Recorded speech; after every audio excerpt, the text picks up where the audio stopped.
She wiped tables that others wouldn't touch. Her voice could silence a room full of strangers. But first, she had to be heard. Marion Brown moved through the cramped diner like a ghost in polyester, her uniform stained with grease that wouldn't wash out and the weight of invisible chains.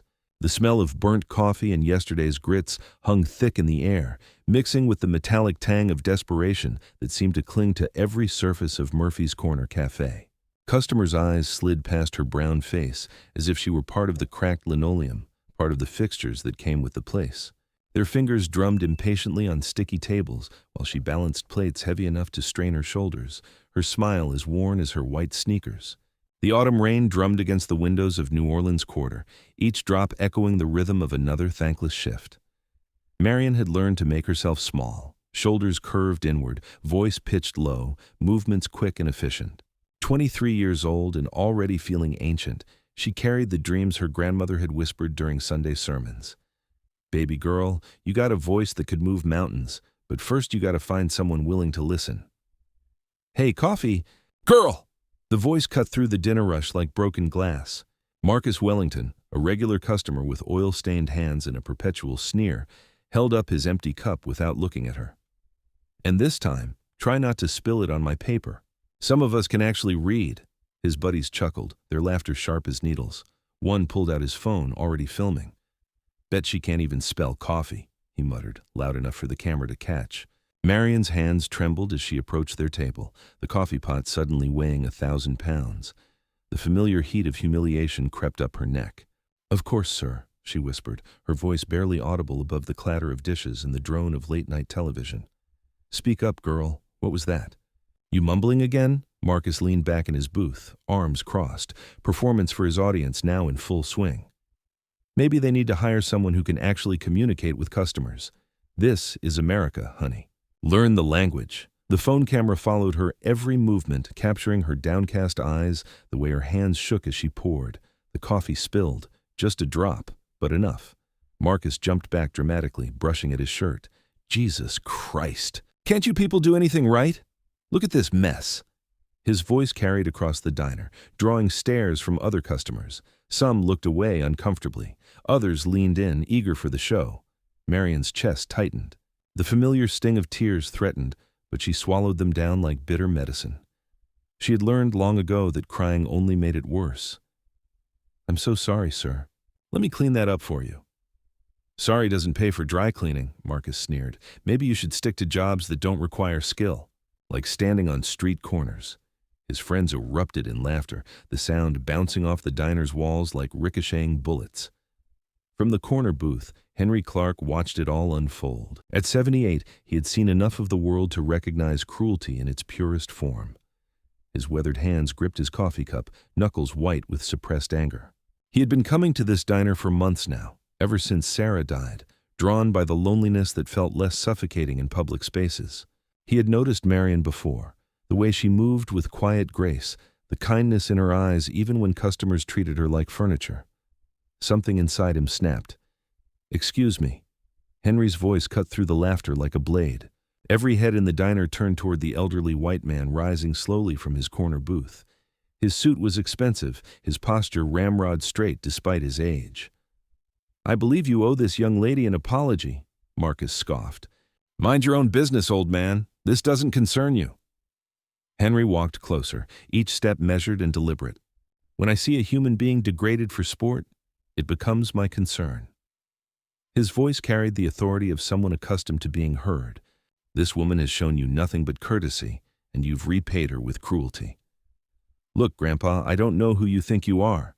Henry Clark, Clark Industries. Perhaps you've heard of us." The name hit the diner like a thunderclap.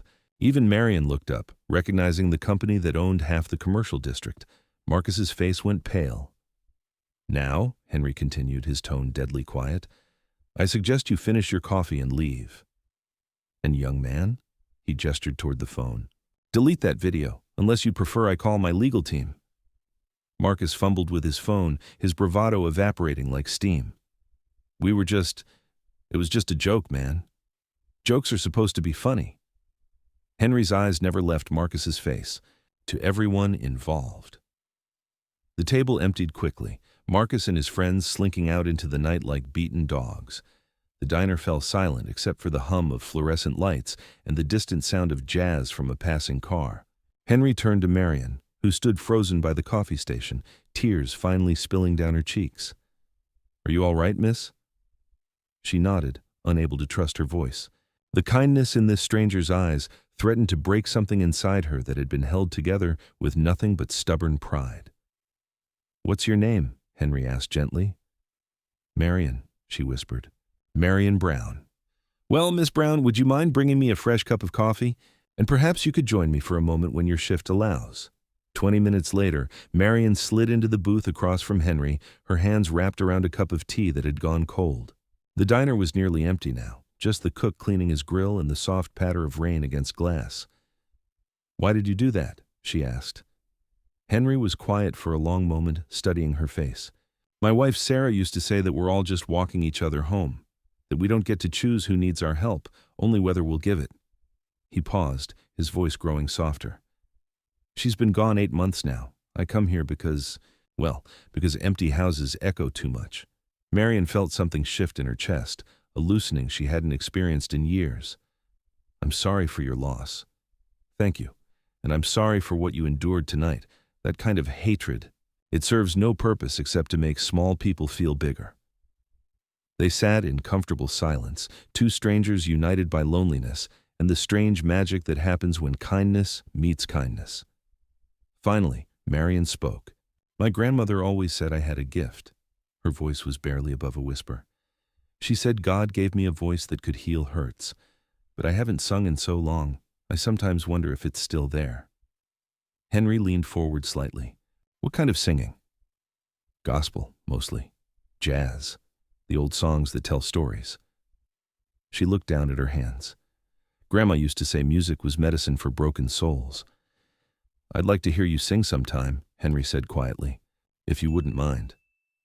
The next evening, Henry returned to his corner booth, and the evening after that. Each night, as the diner wound down and the last customers filtered out, Marion would hum softly while she cleaned tables. Just fragments of melodies at first. "Amazing Grace," "Summertime," hymns her grandmother had taught her before arthritis stole her voice. Henry never requested songs, never made a show of listening. He simply sat with his coffee and let the music wash over him like warm rain. Sometimes Marion caught him crying silently, his face turned toward the rain-streaked window. She would sing a little louder then, pouring all her heart into the notes that seemed to fill the empty spaces in both their souls. One night, as she wiped down his table, Henry spoke quietly. "You know, Sarah and I tried for 40 years to have children. We had a beautiful house in the Garden District, big enough for a dozen kids. After she died, I kept thinking about all that empty space. All those rooms that never heard laughter." Marion paused in her cleaning. "That sounds lonely." "It is. But when you sing—" He looked up at her, his eyes bright with unshed tears. "When you sing, the house in my memory fills up again. Does that make sense?" 3 weeks later, Henry stopped coming to the diner. Marion worried, checking the door each night for his familiar silhouette. Had she done something wrong? Said too much? She found herself singing to his empty booth, hoping somehow he could still hear her across whatever distance had taken him away. On a Thursday morning, a man in an expensive suit walked into the diner. He was tall, serious-faced, with the kind of presence that made conversations stop. "Miss Marion Brown?" he asked, approaching her table. "My name is David Hutchinson. I'm Mr. Clark's attorney. Could I speak with you privately?" Marion's blood went cold. Is Mr. Clark all right?"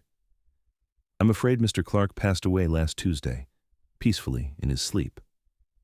The lawyer's voice was gentle but professional. "He left instructions that I find you immediately. Could you come to my office this afternoon?" The mahogany-paneled office smelled like leather and old books. Marion sat in a chair that probably cost more than she made in 6 months, her uniform feeling suddenly shabby against the rich upholstery. Mr. Hutchinson sat across from her, a thick folder in his hands. "Miss Brown, I've been practicing law for 30 years, and I've never encountered a will quite like this one." He opened the folder, revealing pages of legal documents. "Mr. Clark has left you his house in the Garden District, all of it. The property, the furnishings, everything. Marion stared at him, the words not making sense. "I'm sorry, what?" "His mansion, Miss Brown. 15 rooms, 3 acres of gardens, completely paid for. He's also established a trust fund to cover taxes, utilities, and maintenance for the next 20 years. "There must be some mistake." Marion's voice came out as a croak. "I barely knew him. We talked a few times." I sang to him. The lawyer smiled, the first warmth she'd seen from him. "Actually, that's exactly what he wrote about." He pulled out a sealed envelope with her name written in careful script. "He left this for you." Marion's hands shook as she opened the letter. Henry's handwriting was precise, old-fashioned. "My dear Marion, if you are reading this, then my journey has ended, and yours is about to begin in ways you cannot imagine. These past months, your voice has been the only thing standing between me and the complete darkness of grief. You gave me something I thought I'd lost forever, the feeling of being truly heard. When Sarah was dying, she made me promise not to let our house become a monument to sadness. 'Fill it with life,' she said. 'Fill it with music.' I didn't understand what she meant until I heard you sing. You have a gift, Marion, not just your voice, but your heart. In a world that tried to make you invisible, you remained radiant. In a place where cruelty was commonplace, you met it with grace. That kind of strength deserves more than a diner booth and grease-stained uniforms. The house has been empty too long. I'm giving it to you because I know you'll fill it with the music it was meant to hold. Sing in every room. Let your voice echo through halls that have been silent too long. And when you're ready, share that gift with the world. You called me Mr. Clark, but I hope you'll remember me as Henry, the lonely old man whose life you saved with a song. With all my gratitude and affection, Henry." 6 months later, Marion stood on the wraparound porch of the Garden District mansion, watching the sun set through the ancient oak trees. The house was even more beautiful than she'd imagined. High ceilings with ornate molding, tall windows that caught the afternoon light, and a piano in the front parlor that had been waiting decades for the right hands to play it. She had quit the diner, of course, but not before Marcus Wellington returned one night, drunk and belligerent, looking for trouble. He'd found Marion instead, no longer in a grease-stained uniform, but in a simple black dress, carrying herself with the quiet confidence of someone who had learned her own worth. "Well, well," Marcus had sneered. "Look who thinks she's too good for the rest of us now." Marion had smiled, the expression lighting up her face like sunrise. "I was always too good for the way you treated me, Marcus. I just didn't know it yet." She'd left him standing there, jaw slack, as she walked out of Murphy's Corner Cafe for the final time. Now, in her own home, Marion sang every day. Sometimes in the kitchen while she cooked, sometimes in the garden while she tended the lemon trees Henry had loved. In the evenings, she would sit at Sarah's piano and let her voice fill the rooms with gospel and jazz, blues, and hymns, all the music her grandmother had said would heal the world one note at a time. The house was no longer empty. Neighbors stopped to listen when she sang with the windows open. A local church asked her to perform at their gospel festival. A jazz club in the quarter offered her a regular gig. But the most important audience was the one she couldn't see, an elderly man whose spirit seemed to hover in the corners of every room, finally at peace, knowing that his house was filled with exactly the kind of life it had been meant to hold. Late at night, when the house settled into comfortable silence, Marion would sometimes whisper to the darkness, "Thank you, Henry, for seeing me when I was invisible, for hearing me when I thought I had no voice." And in the gentle creak of old wood and the soft whisper of wind through the oaks, she could almost hear him whisper back, "Thank you, my dear, for teaching an old man that some songs are worth waiting a lifetime to hear." The grandfather clock in the hallway chimed midnight, and Marion smiled, knowing that somewhere in the music-filled shadows of her new life, love had found a way to echo forward, carrying both of them home.